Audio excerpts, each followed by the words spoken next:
we're starting a brand new topic. I'm really excited because it's a topic which is relatively new for me as well, something that we don't usually think about too much, especially since the Gemara says don't think about it too much. So we tend not to think about it too much, and then we will be surprised to see that a lot of people have thought about it a lot, even though the Gemara says don't think about it too much. So that's certainly a new topic.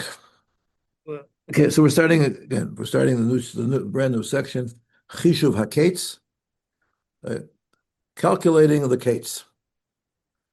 And we're starting on page Kuf Gimel, which is in the book Maimer Yud Gimel. Okay, so we're going to continue with the Gemara that we had started with, but up till now we've been dealing with the first part of the Gemara, okay? And now we'll be starting with the next part.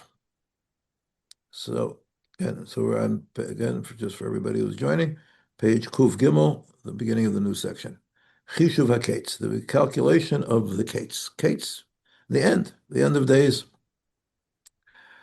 And we'll find out. We'll see some psukim in the Sefer Daniel. We'll see some commentaries on that Moshe brings down, and how we're supposed to, what our attitude should be to the whole concept, to the whole sugya of Chishuv HaKetz. Says the Gemara. This is the Gemara that we've been dealing with the last couple of weeks. So we'll start again. Tzadik Zayin Amud Aleph Toner Rabbanan Ki Yadin Hashem Amo. And then the pasuk ends, Ki yireh ki oz las yad. And that's the psukim that we've been dealing with, right? Those words, Ki yireh ki oz las yad. And we were speaking about oz las yad as yad being symbolizing the concept of malchus. And we talked about the malchus of the malchus of Malchus Beis David. And then last week we spoke at length about the concept of the Man Malchi Rabbanan, that the Rabbanan are after the cessation of the Malchus of Malchus Beis David, so we don't have the real Malchus anymore from the parsha of Som Tasim Alecha Melech, which is in the Torah, the parsha Shoftim. But we spoke about at length last week the concept of the Rabbanim were the people who held Am Yisrael together. The function of Melech, of Malchus, is to unite the people, to join them together, to create one entity of a nation out of all the individuals. So that Malchus was, what we're discussing, that was kind of symbolized by the word Yad. And Moshe ended on the quite pessimistic note that Ozlas Yad, when the Yad is completely gone, when the Yad is completely dissipated, right, and ended, so that means that we're going to reach a point where, as it says in the next line that's quoted in the Gemara, so Ein ben David ba'ad sheyirbu ha'mesaros. We spoke about that in terms of malshinim. Davar acher ad sheyismatu hatalmidim. We understand to be that even the talmidim, even the malchi rabbanon, are going to become fewer and fewer and become less powerful, less effective, and that's immediately before the coming of Moshiach, the Malchus will be so downtrodden and so lost that even the Malchus, the Rabbanon, will not be fully functioning. Dover acher shetichla pruta menakis, people will be poor. Dover acher, right? And now this is the section that we're going to be focusing on, which Dover acher, as it says here, the quote in the line, and the third line that's quoted in the Gemara. Ad sheyitya'ashu min ha'geula. There has to be yush from geula. We'll define yush a little bit better. Yush, giving up hope, like we know that the yush by an aveda. If you lose something and you're messiah, so then yush. So you gave up hope. So you have to have, in some sense, we have to. Right, Mashiach is not going to come until we've, in one way or another, given up hope about ever reaching the geula. Shenemar. And here it's the end of that pasuk. The end of the pasuk is ve'efes atzur ve'azuv. Moshe will explain those words, so I'm not going to translate them now. But in the next half a page, we'll be getting to the translation of those words. But those are the key words: efes atzur ve'azuv. Efes, nothing. Tzur v'azuv, we'll find out what that means. Kaviyochol ein somech ve'ozer l'Yisrael. So the Gemara itself says that we're talking about support. There's not going to be any support or help for Yisrael. And then it goes on to say, Ki hoder Reb Zera.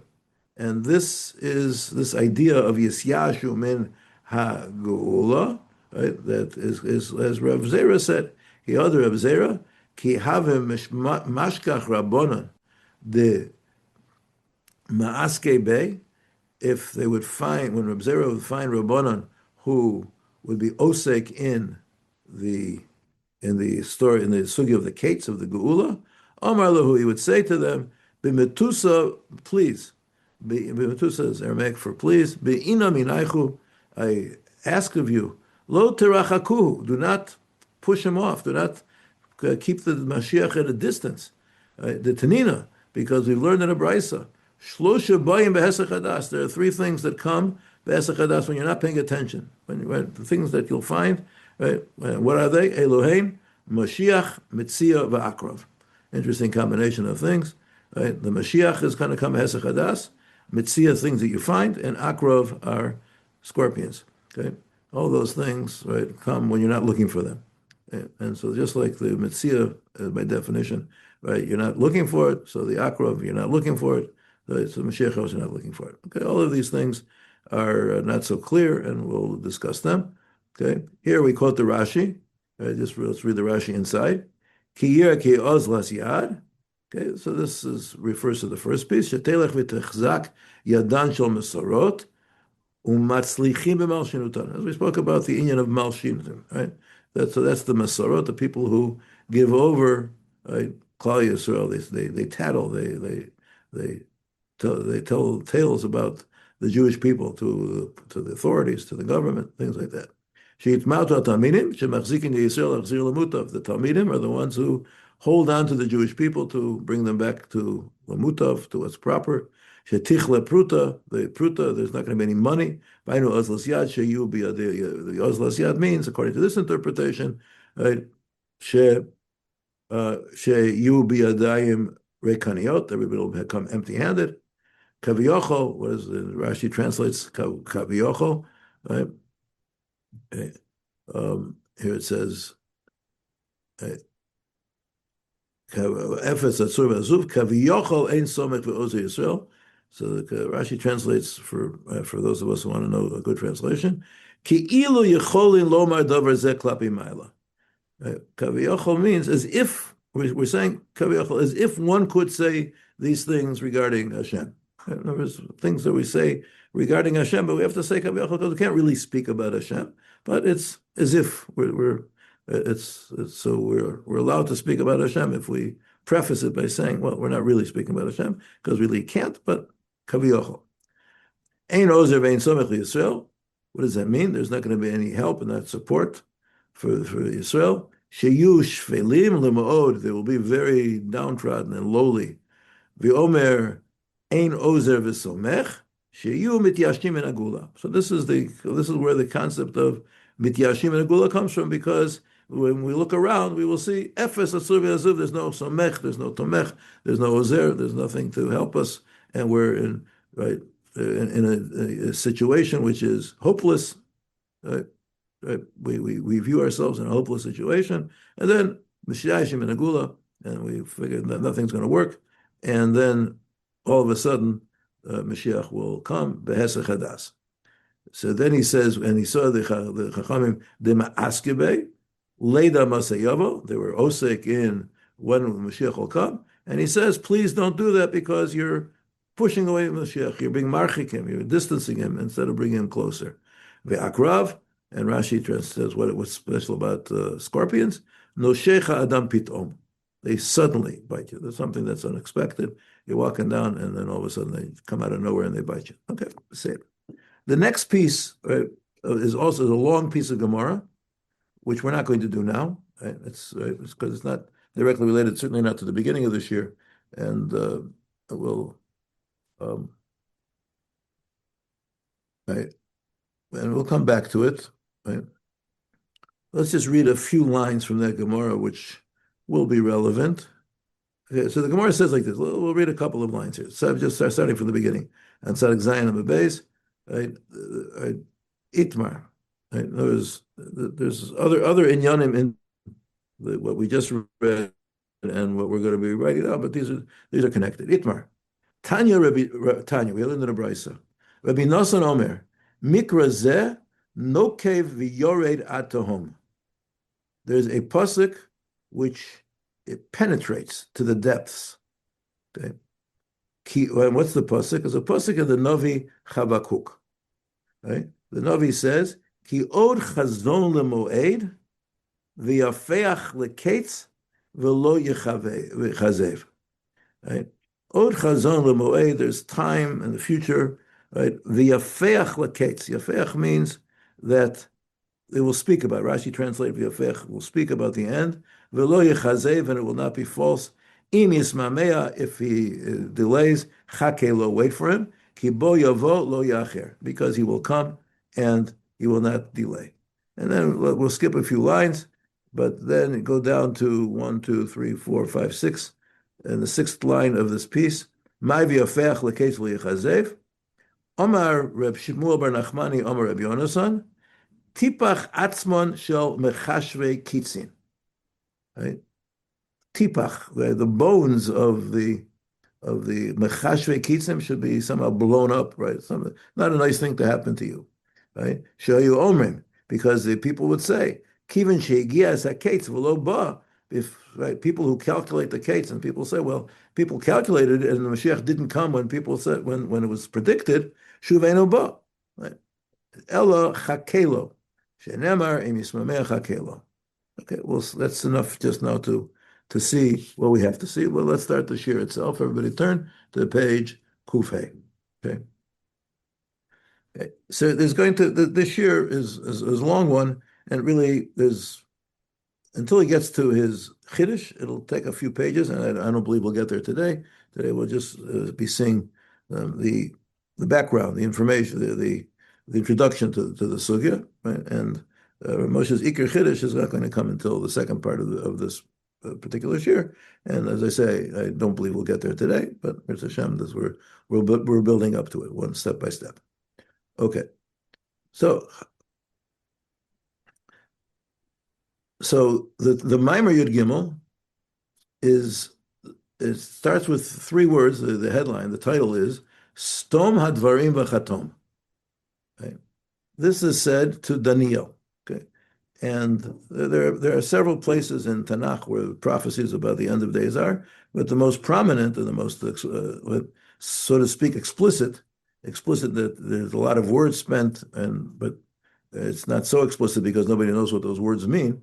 But there's a lot of words right at the end of Sefer Daniel, which and there he's explicitly told, "Stom hadvarim v'chatom," seal the things up, right? Meaning write them in a way, as we'll see, which people won't be able to figure out what you're talking about.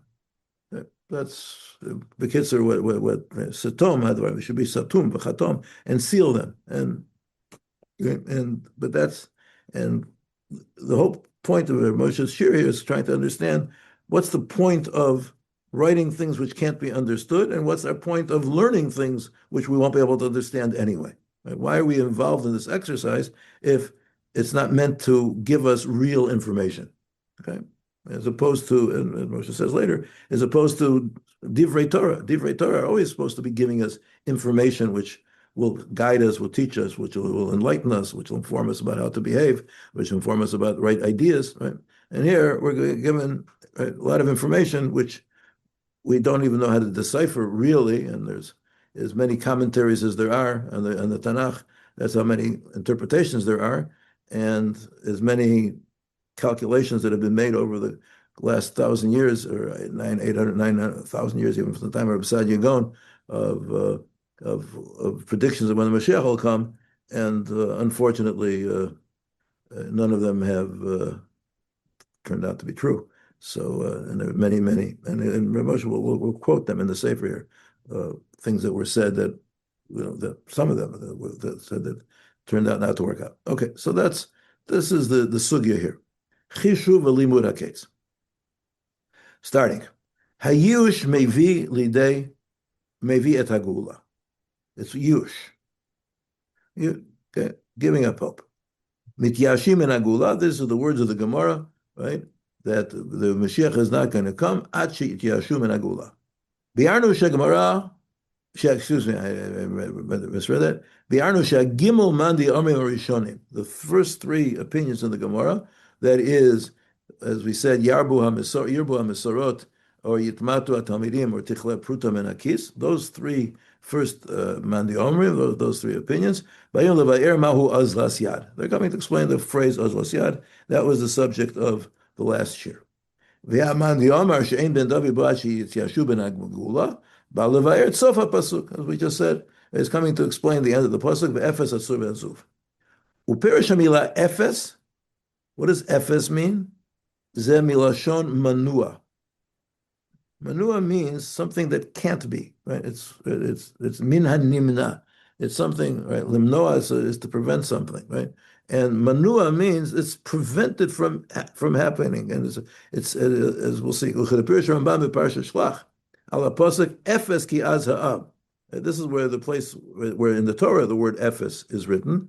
Right? Again, in the earlier part of the Torah, it's Efes Asur B'Azuv in the Shira of Hazino. But this is Efes Avam in the Parsha of the Meraglim, right? When the Meraglim came back and they said, right, that it's a great place. There's there's lots of good things there, lots of big fruits and things like that. Efes ki azam, but the people are very powerful. The people are very strong.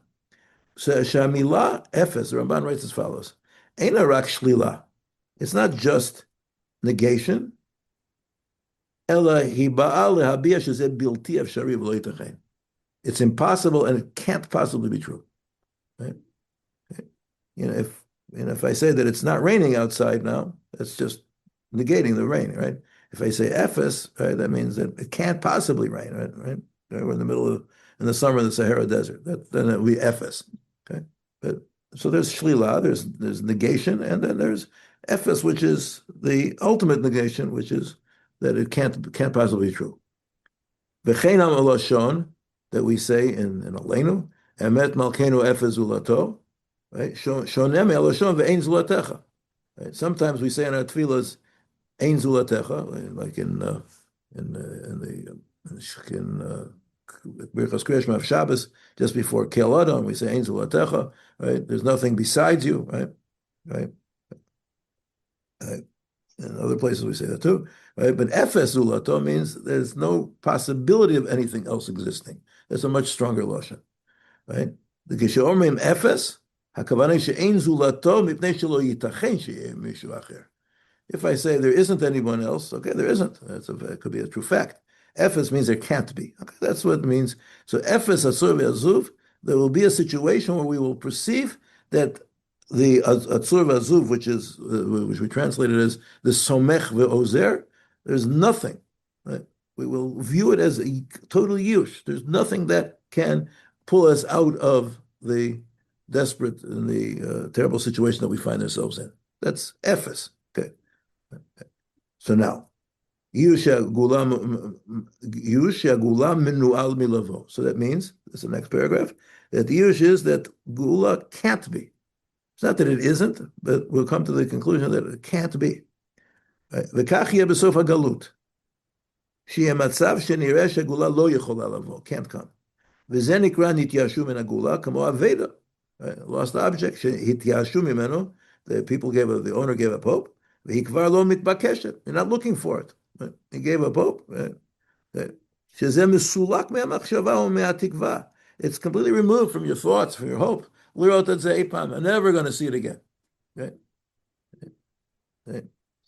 Somebody walked away with your kid's bicycle, and you say, "That's it. I'm never going to see it again." Right? Go on. Right? I'm not going to start looking at all the neighbors. V'chein pirish Rashi Hocha, ein ozer ve'ein somech liYisrael. Right? That's what the Gemara says.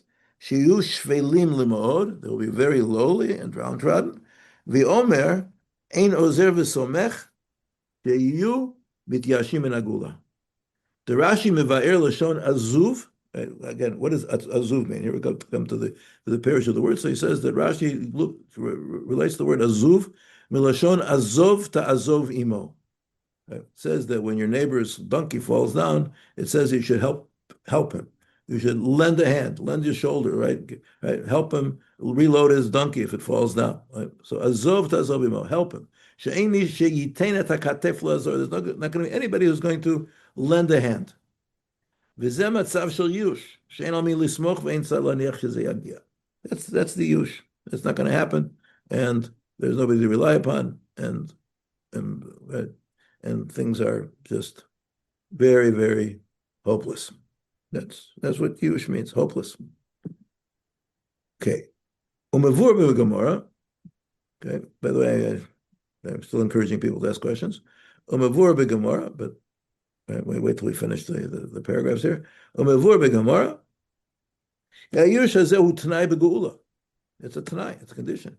Then shegula yichol lavor rak mematzav shel hesach hadat. Right? What hesach hadat means, I'm not looking for it. I'm not thinking about it. Right? Why am I not thinking about it? Because I don't think it's going to happen. As we just read in the Gemara, right? When he found the Rabbanan who were osek in the calculating the kates, don't distance him, don't push him away. They were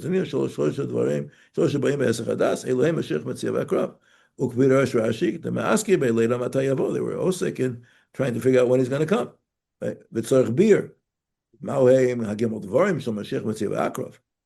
Ubemarsho mevayer, so he says, he quotes the Marsho, Hakol koyal Mashiach.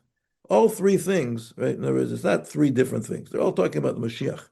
Mashiach yachol lavo b'simcha kemetzia, or b'tzar ke'akitza shel akrav.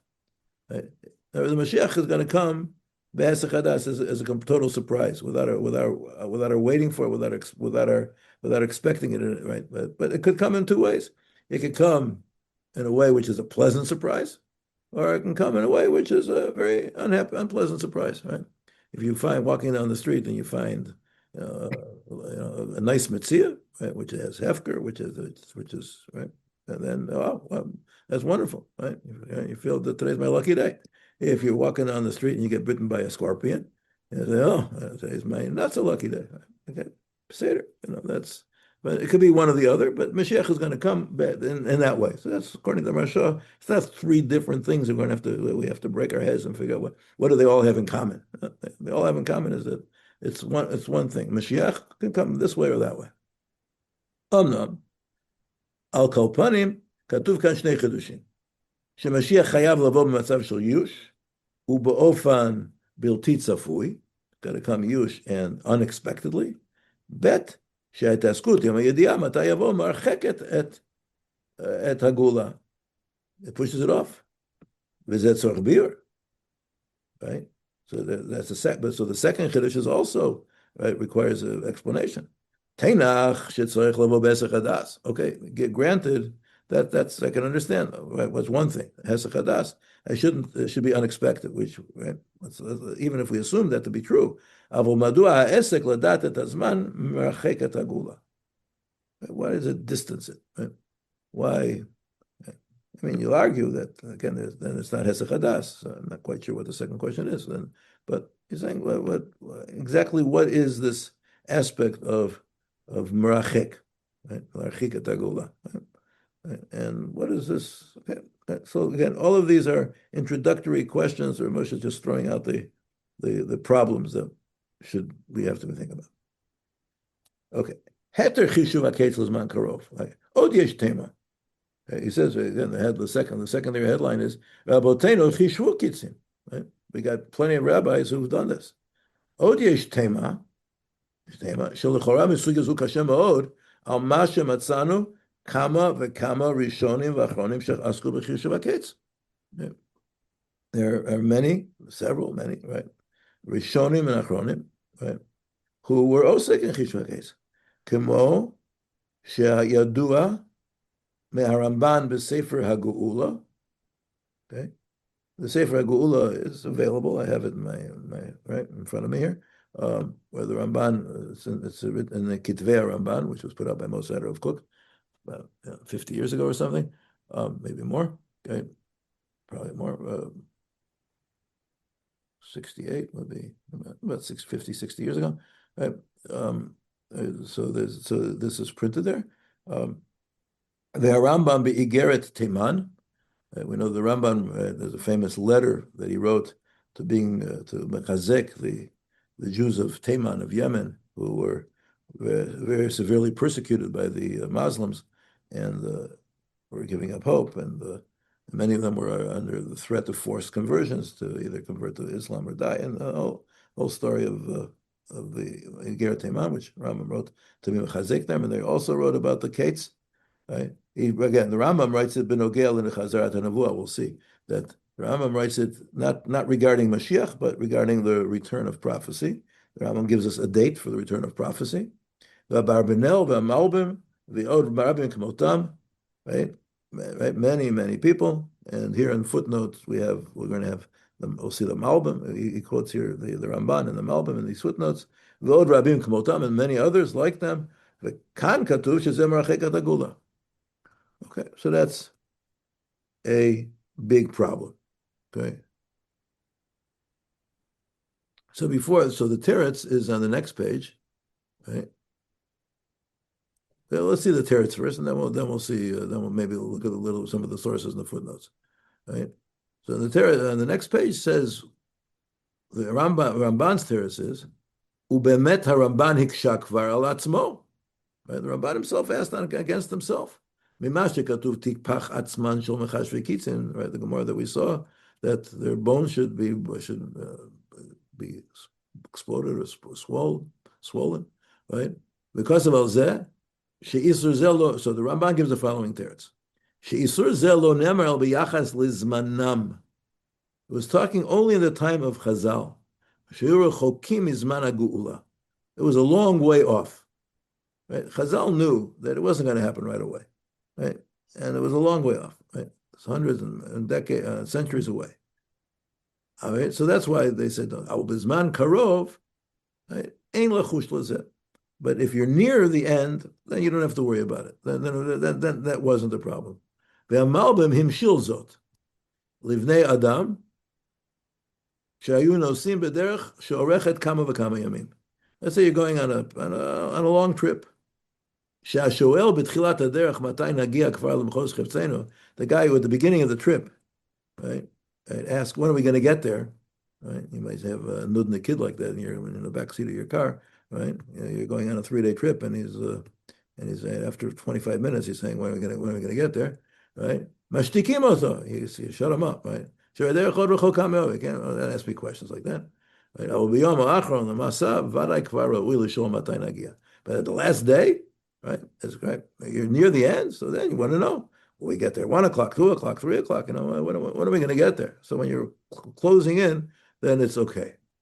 V'hainu, kasher asukim b'ketz b'zman rachok, imor chazman shehu lo ba, because of the long time that he's not coming. Yesh chashash is a yavili yush ukfira. It's going to lead to yush and kfira, right? People will deny it. Mashiach is going to come. Kasher zeb b'zman karov. Af sheketz echad kizev, even if one was not true, somebody predicted the ketz and it didn't work out. Lo chosheshim kol kach. We're not so concerned. Ki vadai bizman karov u'yavo. We're talking about people who believe in the ketz. Right? If you basically believe in the ketz, okay. So he didn't come in, in 1848. He came in, all right. So say it'll come next year. It'll come soon. Okay? So therefore, but if you're talking about, in the times of Chazal, which are many centuries earlier, so then it wasn't appropriate. One of my friends, I'm reminded just about the story about people traveling. One of my friends, his father, this goes back many years back in the 1930s or 40s. I know his father, they lived in New York, and he was offered a rabbinical position in Memphis, Tennessee, and he was new to the United States. He got on the Greyhound bus from New York to Memphis, Tennessee. And as soon as they passed through the Lincoln Tunnel, he went up to the driver and he said, Memphis? Memphis? It was like the only English word, And the driver said, no. We got a long way to go from driving to Memphis. Anyway, so, but that's the story. And then he says, we turn the page, on page Kufchet, right? Right? We have see those abbreviations. Shin Tzadek, Shin Reish Yud. You know what they mean?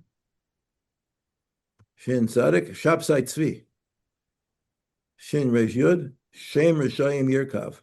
May the name of the evil, of the wicked, be rotted away. Okay. Ugzeros Tach V'Tat. What are the Gzeros Tach V'Tat?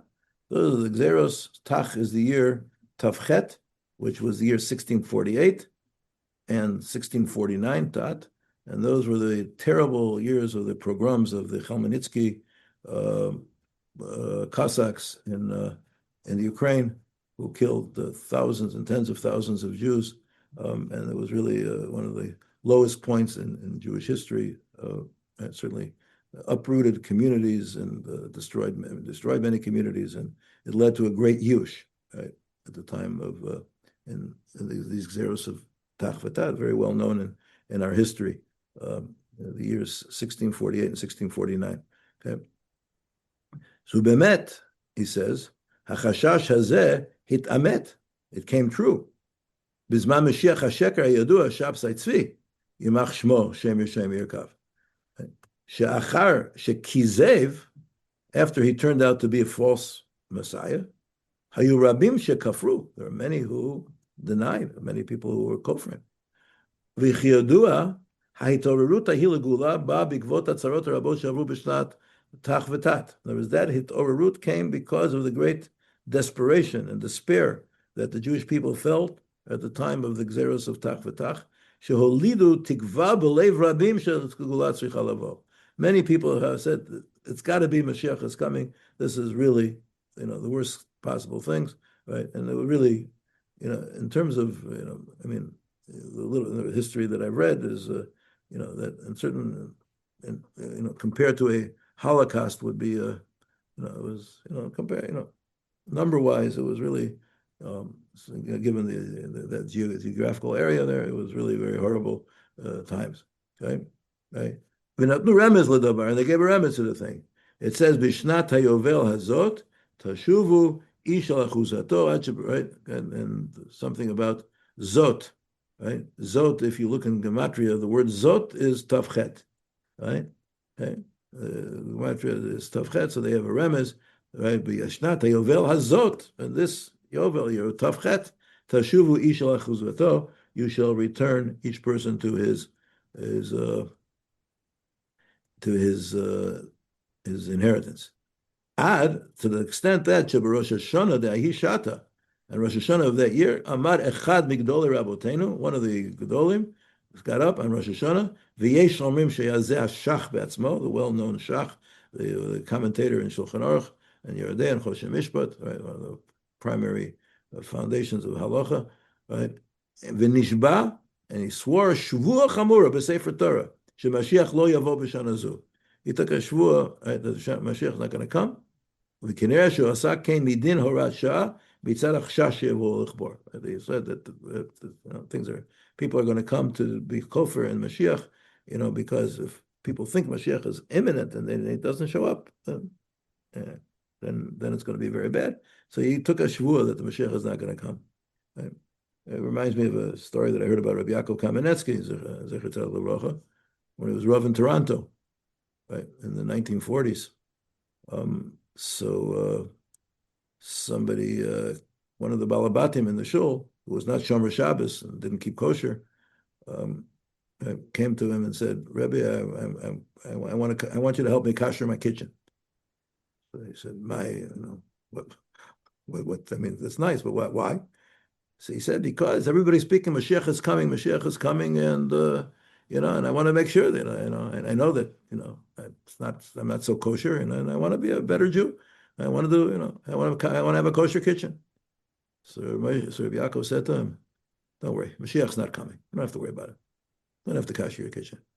And everybody's saying, well, Yaakov, here you have this gold. What is a rabbi there for except to get people to kosher their kitchens? I mean, that sounds like a very primary function of a rabbi, right? And he said, because he says, right now, this Jew has one kesher to Yiddishkeit. He believes in Mashiach. If the Mashiach doesn't come, chas v'sholom, when he thinks he's going to come, then even that he's not going to have. Right? So therefore, it's kedai that he should not keep kosher, but at least believe in Mashiach, then lose everything. That was, got to be I heard the story. You can ask people, whatever. But anyway, but it's a nice story, right? That's the point. The point is that first of all, the belief in Mashiach is such a fundamental, animami memuna shleima v'yas Mashiach. That it's really one of the foundations of our faith, and and we have to learn a lot of different chidushim from that story, but how a person is supposed to navigate these issues and make and prioritize what's the most important thing, what's the second most important thing, et cetera, et cetera. Kitzer. Okay, so just to turn back a little bit, I'd like to give us a little bit of flavor on the footnotes here on the previous page, right? On page Kuvav, he quotes the Rambam, right? The Rambam in Igeret Teman. Okay, just to broaden our perspective, our horizons a little bit. So it's footnote Daled on page Kuvav, the big one, starting on the bottom of the page. Ulefichach. This is the Rambam writing. Mina'unu chachamim zal milachshov hakitzim lebiat HaMashiach. The chachamim held us, but prevented us from calculating the kates of becoming Mashiach. Lefishi yikashlu bahem hahamon, because the masses could stumble. V'shema yit'u, and maybe they'll make a mistake. Berotam shebo hakitzim v'lo ba. And people will say, "Oh, you calculated and they didn't come," and so people are going to say, hey, "So it's not real." So they're going to just forget the whole thing. This is the Chazal that we just read. It's a takala. In other words, here he says not because the idea that that we're being marchik the Mashiach, as the Gemara said, but for another reaon. He says because it's going to be a takala. It's going to be something which is going to bring people to be a stumbling block.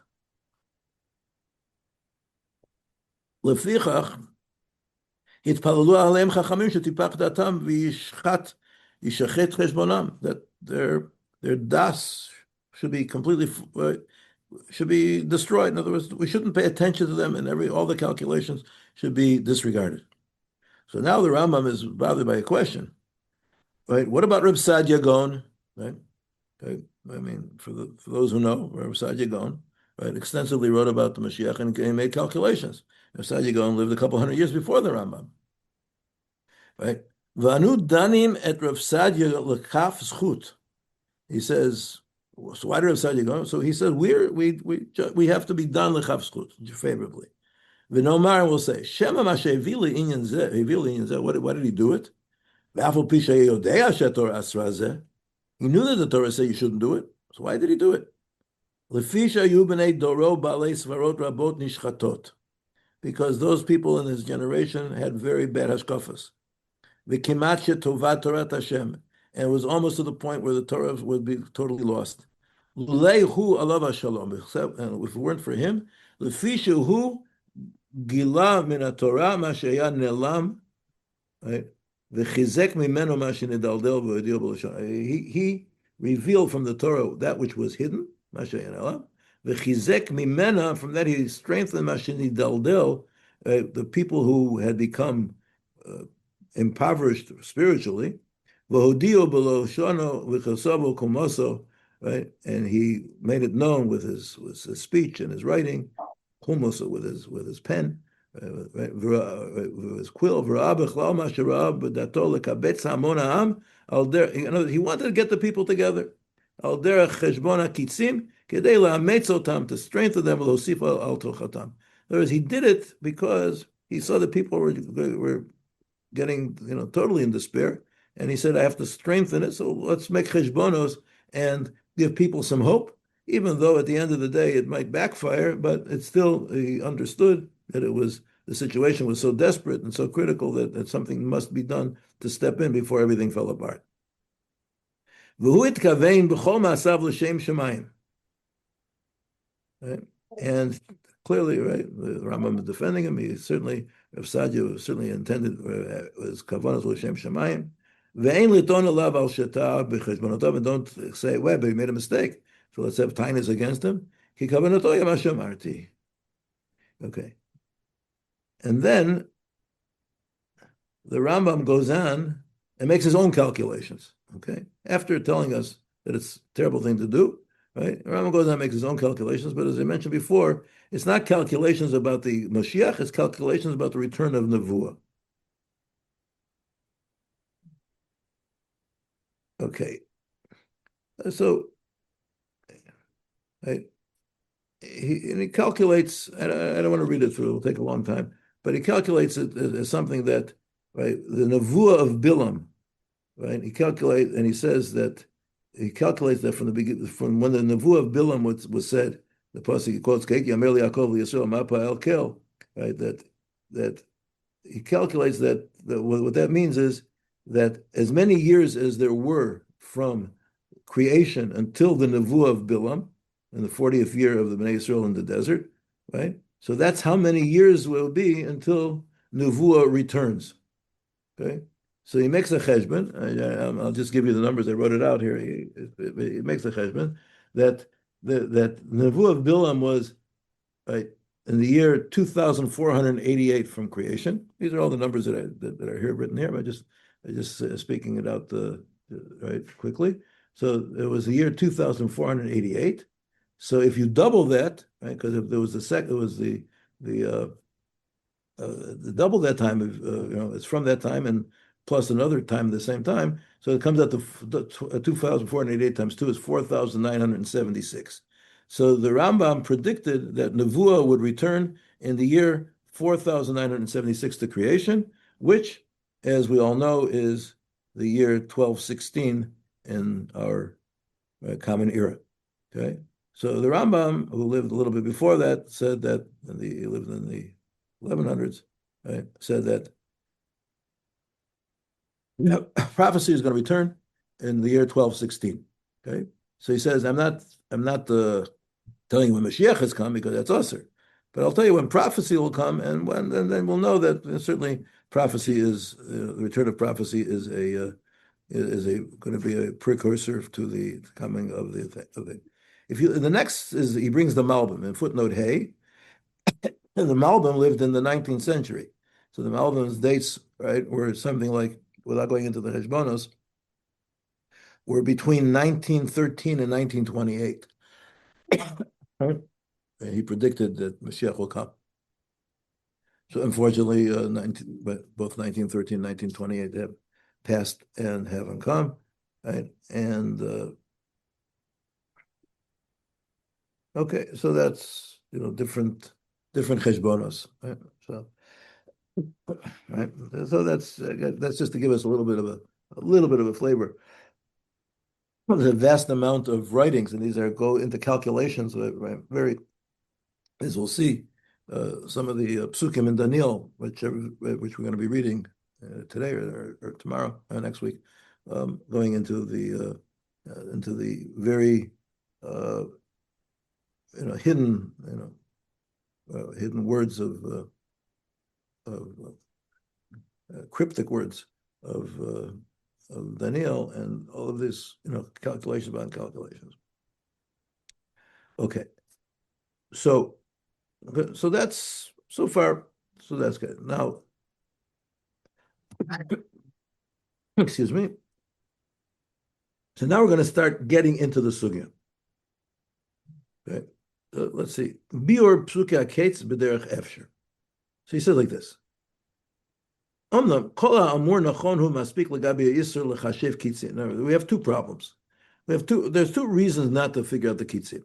One is, right, yafeach leketz, right, because of the fact that people will make a mistake, because people, as we said, people will see that the time hasn't come, and this will weaken their faith rather than strengthen it, right?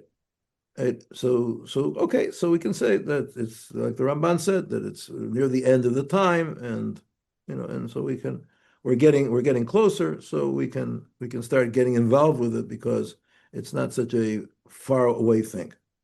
Aval tzarich bir ech lo chashishu mitzav ma shemevor besugya shelanu shemashiach ba behesech hadat. In other words, there's two problems. One problem is that people might misinterpret it, and therefore it's dangerous to do. But there's another point, which is don't get involved because you might be pushing off the Mashiach. That's a different problem. So how do we answer that? We can answer why it's not so bad to do because we're 1,000 years after, or more than 1,000 years after the time of Chazal, right? But the Ramban wasn't 1,000 years. The Ramban was only 600, 700 years, 800 years after the time of the Gemara. But but that was a lot of years, right? And we're certainly later than that. But what about this Hazhara, the warning of Reb Zera? Don't distance him. Why? How are we going to deal with this? And here comes a chiddush, which is a very important chiddush. Ubemet Haramban Sham Katav Od. There's also in the Ramban in the Sefer Geula that we quoted before. Shekol Yisur Lechashiv Kitzim Urak Asher Osed Ze B'derech Vadai. If you're telling me definitely when Mashiach is going to come, that's usher, right? Because that's going to push it off. That's going to make it not hesech hadas.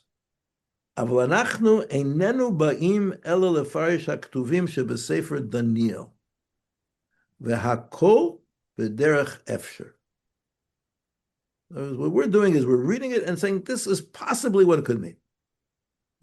We're not saying this is what it means. I'm not saying making a definite statement, but I'm reading the psukim and I'm translating them and trying to calculate what do they mean and trying to find out the secret behind them and try to analyze them and to decipher them.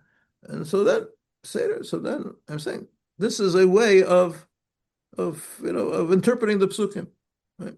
As a way of interpreting, and this may be the pshat, maybe it's not the pshat, maybe it is the pshat, right? Once you're doing it that way, so that already is not considered to be a chisorn and hesech hadas, right? Because I don't really know, right?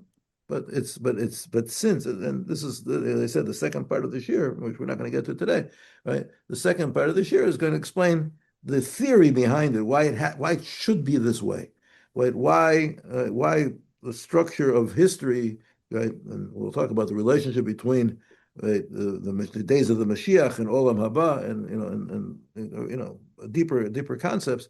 Why it should be this way, that we're osek in these divrei Torah, but not in the standard way of divrei Torah, but in a different mode of relating to divrei Torah.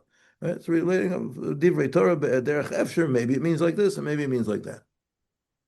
Ubir od, right? And the Ramban further explains, sheyesh kama v'kama kitzim shehem lo muchachim. There are different kitzim which could have been. We've said this, back in the days when we were learning Re'ei Emunah years ago, right? When we were in the chapters on Mashiach, right? Then there are many kitzim, there are possibilities, there are many stations along the way which were ripe for, which could have been the case, and they just didn't work out because we weren't zocha to them. But there were times which were appropriate. The time of Tzidkiyahu HaMelech, right? He could have been Mashiach, right? The different times that the Mashiach could have come. V'aleim nemar b'Daniel, and this is one of these enigmatic psukim. Ki lemoed moadim v'chetzi. Right? There's moed, moadim, and chetzi. There's a times, and a half. What that means, right? There's many interpretations of that, but the Ramban is bringing that to mean, right? Moed moadim. There are many moadim. There's not just one moed and that's it. But there's a lot of possibilities in the course of history. V'rak ketz echad hu acharon v'shemu v'dayo. There's one case which, right, the last case, which by then he's got to come. Right? There's we say there's be'ita and there's achishena. There's the time, and then there's the earlier times when HaKadosh Baruch Hu could hurry the process. Okay. V'shamu v'nayavo v'alav nemar tichlena kol eile. All of these others will be ended, and they could come and go. But there's a v'hu ketz haplaot. This is what the Daniel calls ketz haplaot. The ketz, the hidden ketz, the pella ketz, the wondrous ketz, the ketz which is hidden from us. In a way which we can't know. Umishum kach kama v'kama kitzim shechashvu harishonim kizvu. That's why, right, many of the kitzim that the Rishonim thought about kizvu were false, right? It turned out weren't true. V'avar hazman v'adayin lo nigalu. The time has passed and we haven't yet been redeemed. V'al zeh nemar v'gemara lekaman kalu kol kitzim. There's a word that all the kitzim are over. There's no more kitzim. Sheyesh harbe kitzim shechoshvim shehem nachonim. There are many kitzim, many kates that we think are right. V'chulam avru Moshiach adayin lo ba. Umemela kiven sheyodim shekachu v'et hakitzin halalu mechuvanim legalot ein choshesh lechashev et haketz. Since we know that there's many possible kitzim, so what we're doing is saying, I'm going to try to figure out, maybe this is one of them. I'll read the psukim, I'll interpret them, I'll try to figure out what their hints are, and maybe this is one of the kitzim. And if it's not, there'll be another one, right? Seder, lonara, right? But I want to try to figure out from the psukim, the best I can, right? And so, on the one hand, it's a positive thing to be involved with it. In other words, as we'll see, right? We'll quote Rashi and the psukim there. To be involved in it, it's a good thing because we're showing that we really do believe in Mashiach. Right? We're just trying to figure out how can we figure out something about it, right? Right? But we're not pretending to say that we're going to have the final answer and we know and we can prove it and you can make it as a mathematical proof. That we don't do. Ella, again, this is the question that I raised at the beginning, and this will stop here today. Ella, shedvarav tzrichim biurav, but we still have to explain this Ramban. Maharevach bebir psukim b'derech efsher. What's the gain? What do we gain by explaining psukim b'derech efsher? Im lachar zman muchach shein zemet. If I would say a pshat, b'derech efsher, I have to know what's the truth, right?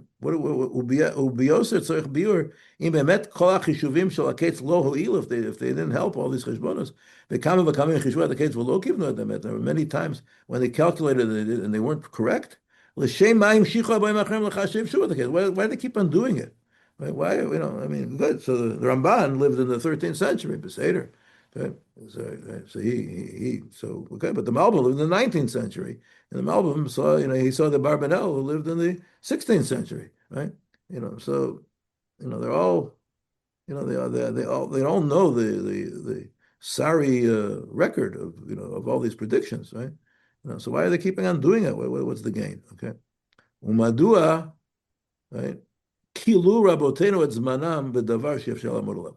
Why did they say waste their time, right? Kilu, why do they use up their time, their precious time, right? They could have been studying Gemara, Rashi, Tosfos, Shulchan Aruch, Meforshim, Chumash, Rashi, Rambam. They could have done lots of more useful things than just spending time calculating things which may not be true. We can't really know. What's the point? I think this is a good place to end for today, because in the next half of this year, I'll try to get some answers to these questions. Why are things set up in such a way that they're written in a way that we can't know, right? That the greatest minds in the history of the world try to figure it out, and they were wrong, right? Or they did not hit the correct answers. And what was the point of all of this? And what's the theoretical reason for this? And then we're going to find out things that very few people could explain to us other than Rabbi Moshe. And so hang in there. And Mr. Shem, right? We will try next week to figure these things out. Okay, Rabbi say. Good. Thank you for joining. And Mr. Shem will try to figure out more things about it. Thank you, Ralph. Thank you, Ralph. You're very welcome, Cole, too. Thank you for joining. Bye-bye.